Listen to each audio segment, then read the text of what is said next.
licenciatura en Ciencias Naturales y el día de hoy les voy a explicar la derivada en la biología. Ustedes se preguntarán, ¿qué aplicaciones tienen? Pues descubrámoslo. Recordemos entonces qué es la derivada. Podemos definir la derivada como la velocidad promedio y la velocidad instantánea. Entonces tenemos la siguiente gráfica donde exponemos espacio y tiempo. Vamos a explicar esto con un ejemplo. Supongamos que hay dos carros. Los dos carros hacen una carrera.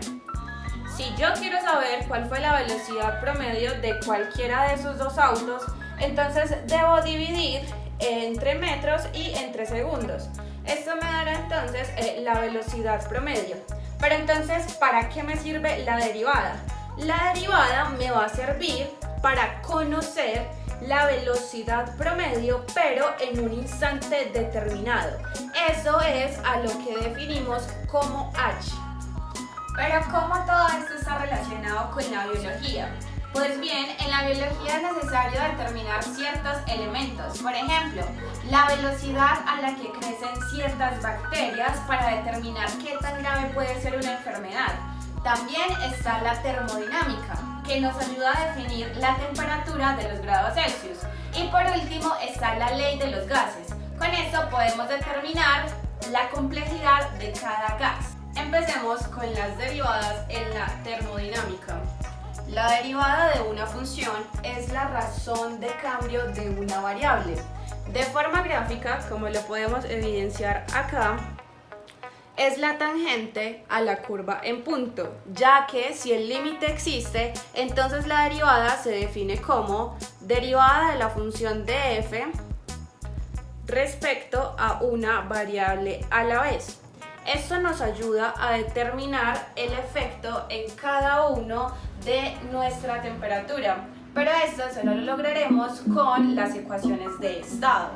Con las ecuaciones de estado podemos entonces derivar y determinar expresiones para los cambios de una variable de estado con respecto a otra variable.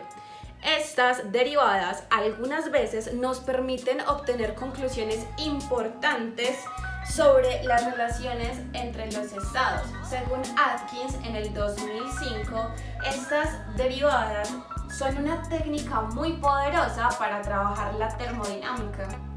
Continuamos con la velocidad del crecimiento de bacterias.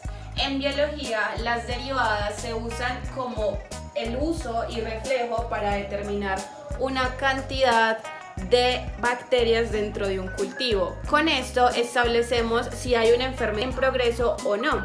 Pero entonces, para hallar el resultado, debemos hacer uso de una de las aplicaciones de las derivadas, que es precisamente el criterio de la primera derivada. Este se utiliza para hallar extremos relativos y determinar su tipo de máximo o mínimo.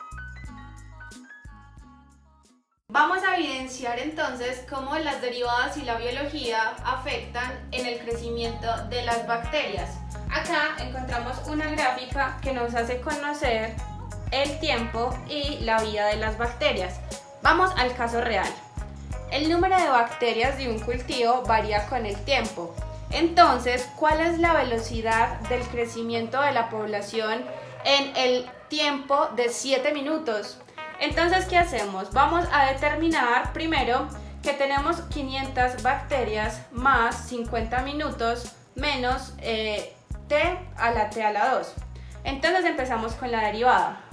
La derivada de 500 es 50 menos, cambiamos los signos, 2 y eliminamos una de las t, entonces queda 2 a la t. Entonces, ¿qué tenemos? Vamos a reemplazar la x. La x se reemplaza por 7, que fue lo que nos pidieron. Sería la derivada de 7 es igual a 50 menos 2 por 7. Esto sería lo mismo que la derivada de 7 igual a 50 menos 14, lo que nos da 36. Entonces, lo que nos dice esto es que la velocidad del crecimiento del cultivo en el instante del minuto 7 es de 36 bacterias por minuto.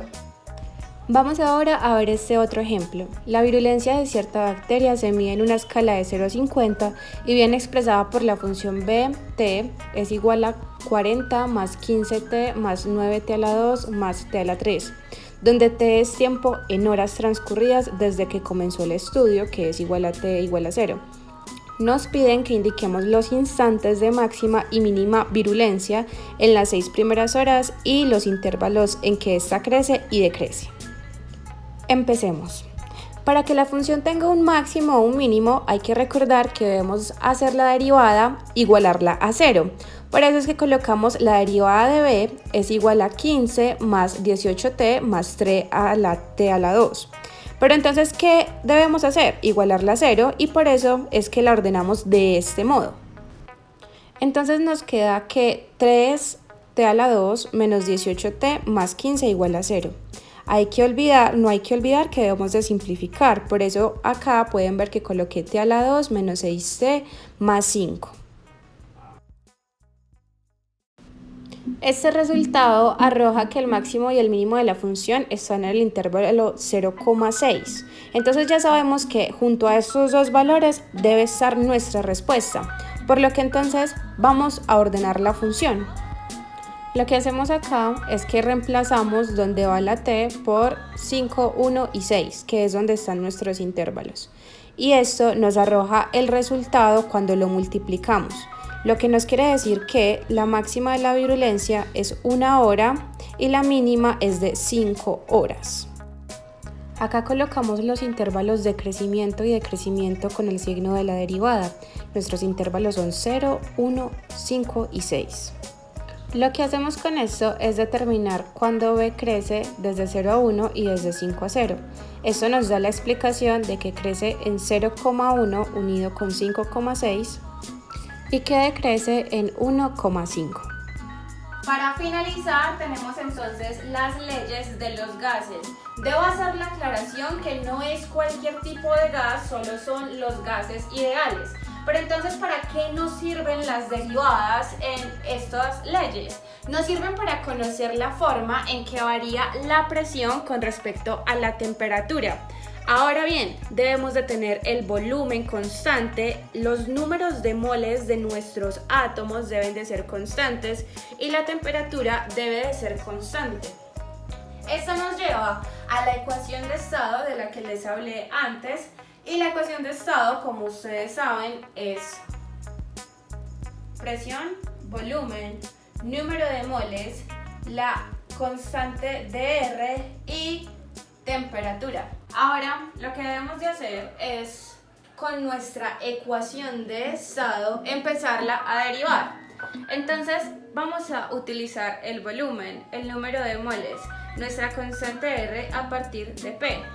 Luego de derivar ambos miembros con respecto a T, el resto de las variables constantes, entonces ahorita sí vamos a poder obtener nuestra derivada, que sería número de moles por la constante de R sobre el volumen.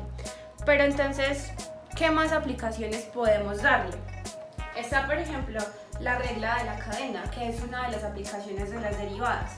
Eso lo utilizamos cuando tenemos a con respecto a una función, sea b, o y c.